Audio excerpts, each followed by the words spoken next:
Mark Tooley, president of the Institute on Religion and Democracy, here in deserted downtown DC, with the pleasure today of talking to Leonard Leo, a longtime leader within the Federalist Society and former chair of the U.S. Commission on Religious Liberty. Leonard Leo has played a prominent role in advocating for a constitutionally faithful judiciary in the United States, and has had a major influence in the appointment of judges across America who are faithful to original constitutional principles. Leonard, I should point out, is a believing Roman Catholic, so there is a spiritual vocation to his work, which hopefully he can share with us about. So thank you, Leonard, for joining us. It's my privilege. Thank you. And let me just start by thanking you for your leadership at the Institute. You've been doing very, very important work, engaging in the public debate about the role that religion plays in our society and in our democracy, and we're very grateful for that. Well, we're grateful to you, and I know we have many friends and colleagues and allies in common across the years.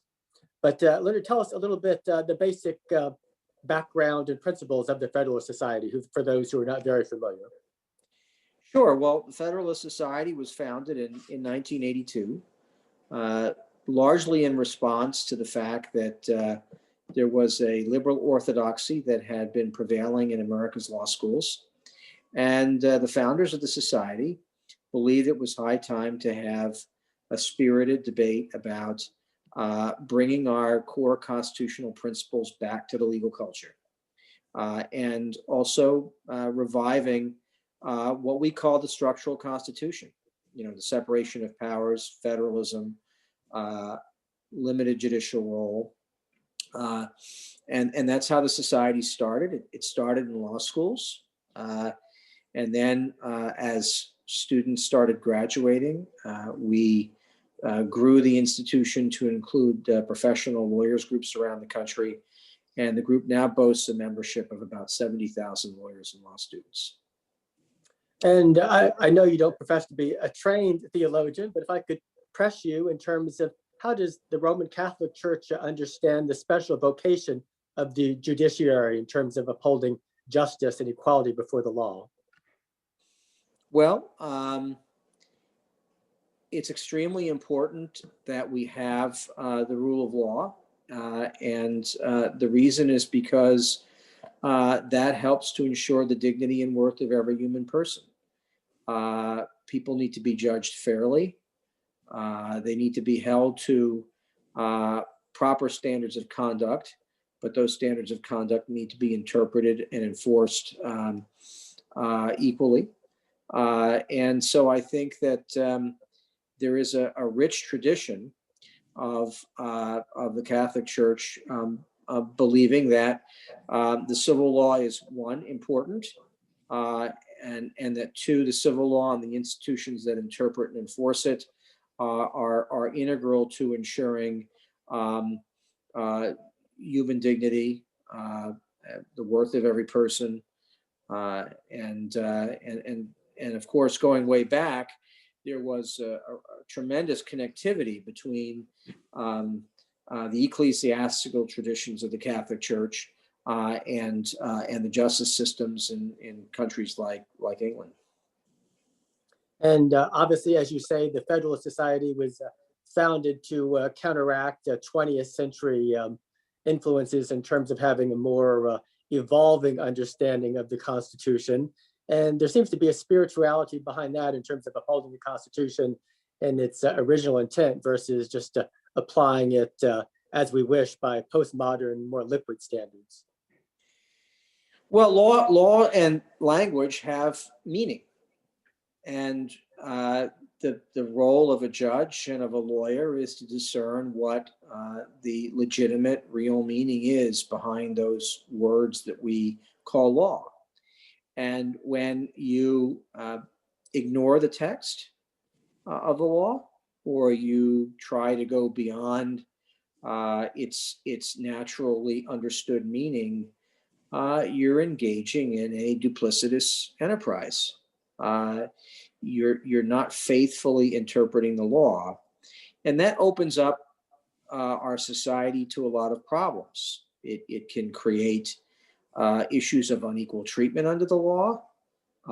It can engender abuse of authority, which in turn can have negative implications for human dignity. And so it's very, very important to adhere to the Constitution and laws as they are written and as they were intended to be applied and interpreted. And I think the church would teach, as would most of Christianity teach, that government and the judiciary have a sacred vocation, and yet there are limits that we must protect against governmental overreach, lest it become pernicious. You know, we live in a free society, a democracy that's premised on the idea of limited government. And I think the founders believed that there were two important things that would make that enterprise of limited government work. One is the rule of law, the idea that limitations on government power would be respected and would need to be enforced. And so when you think about the separation of powers or federalism or checks and balances or limited enumerated powers or bicameralism, you know, the two separate houses of Congress, all of those different structural features of our Constitution, they are in essence ways of ensuring limited government. And the purpose of having those limitations on government power is to protect the dignity and worth of the human person.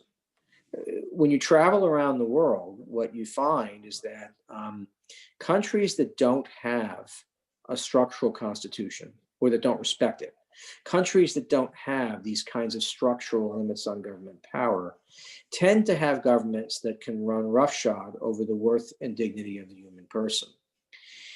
The other thing I think the founders recognize is that if you're going to have a system of limited government, then you're going to have to create some space for private institutions to do what they do.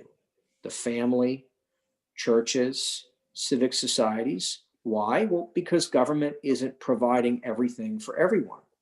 Government has a limited role. So you need to have other institutions that provide the kinds of things, create the kinds of connective tissue that people need to live, to survive, to prosper.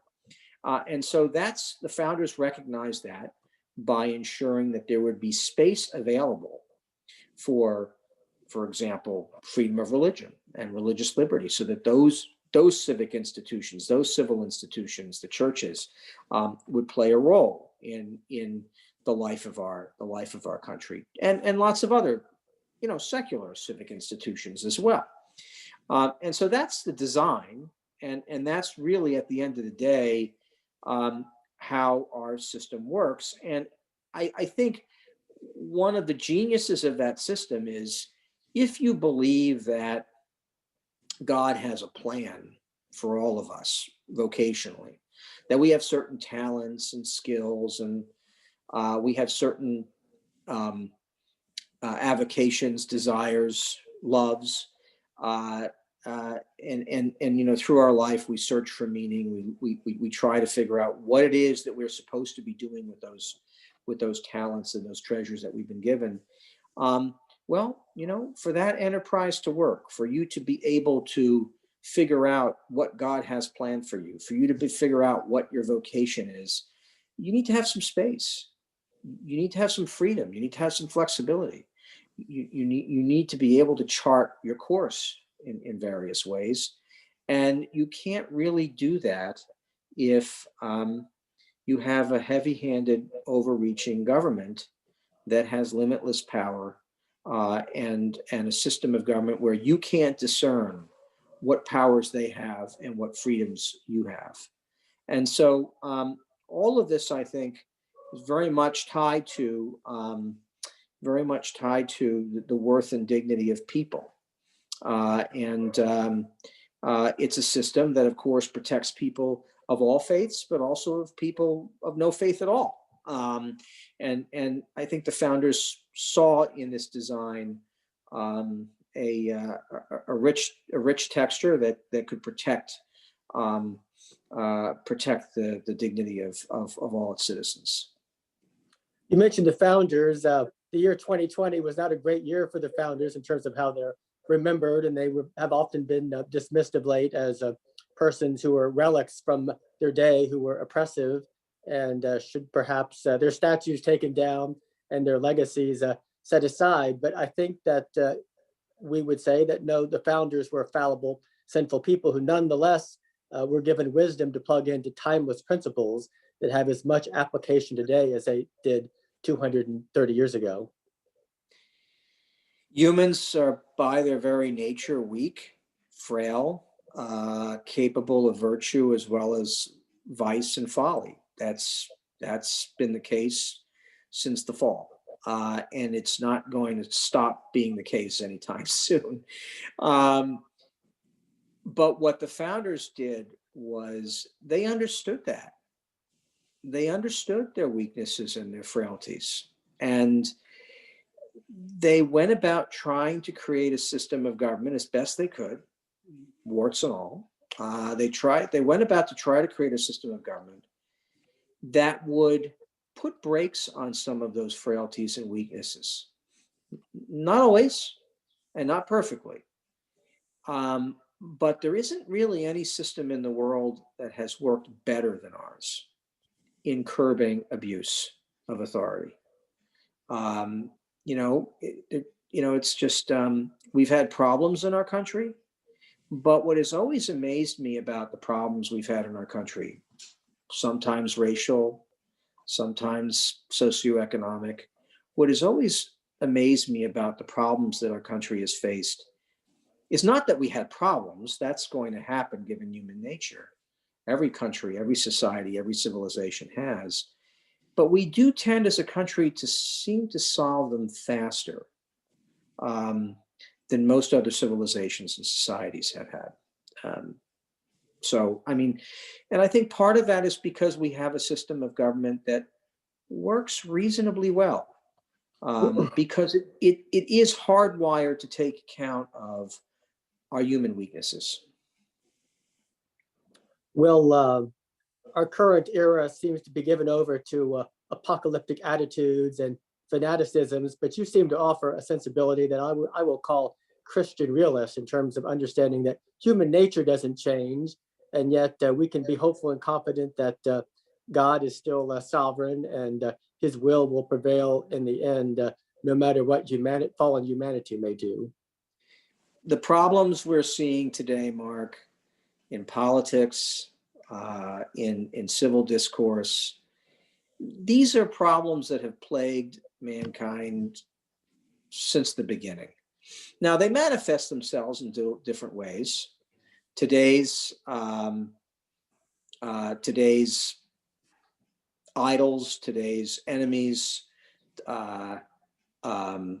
today's controversies are in their particularities different than 100 or 200 or 500 years ago. Different personalities, different kinds of people, different issues confronting society. But the fact of the matter is, they're always really about the same things, which is that there's a natural human tendency to want to aggrandize one's authority and power over others, for good or ill. I'm not saying people do it for malicious purposes all the time. There's a natural human tendency to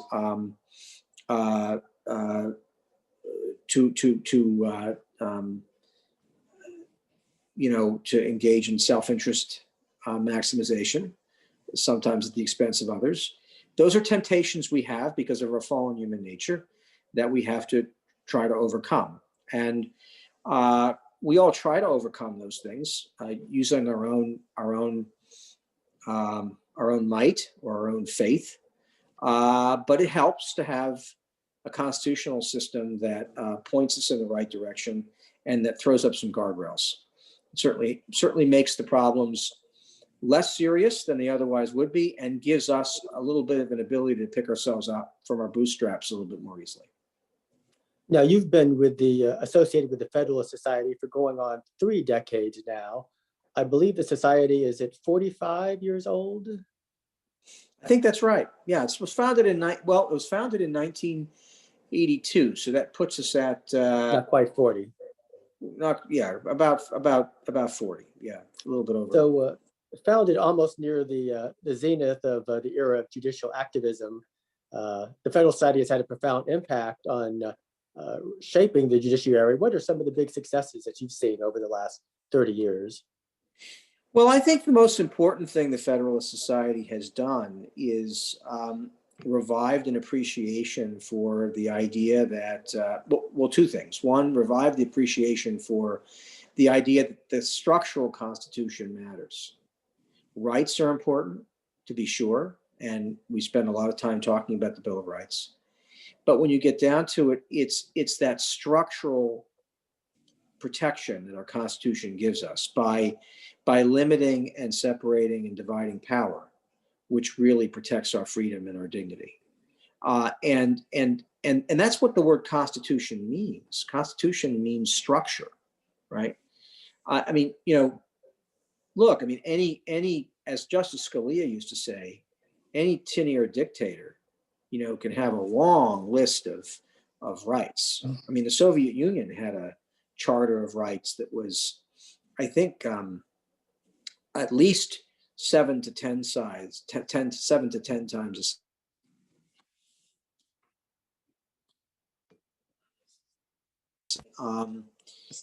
those are mere parchment barriers. If you don't have a structural constitution, if you don't limit and clearly define the powers of government officials, those rights are meaningless. And you see that all around the world right now. I mean, all sorts of totalitarian dictatorships and countries sign on to the UN Declaration of Human Rights, the International Covenant of Civil, Political, and Civil Rights. They have their own constitutions, which contain very lengthy charters of rights, positive rights, rights to health, rights to food, rights to housing, rights to, a fair wage. It's all meaningless, right? Because many of those leaders in those countries have boundless, limitless power, and there's no way of checking it, and there's no way of calling them to account when they decide they don't want to pay attention to those rights. So that's the game, and that's what the Federalist Society introduced into the discussion.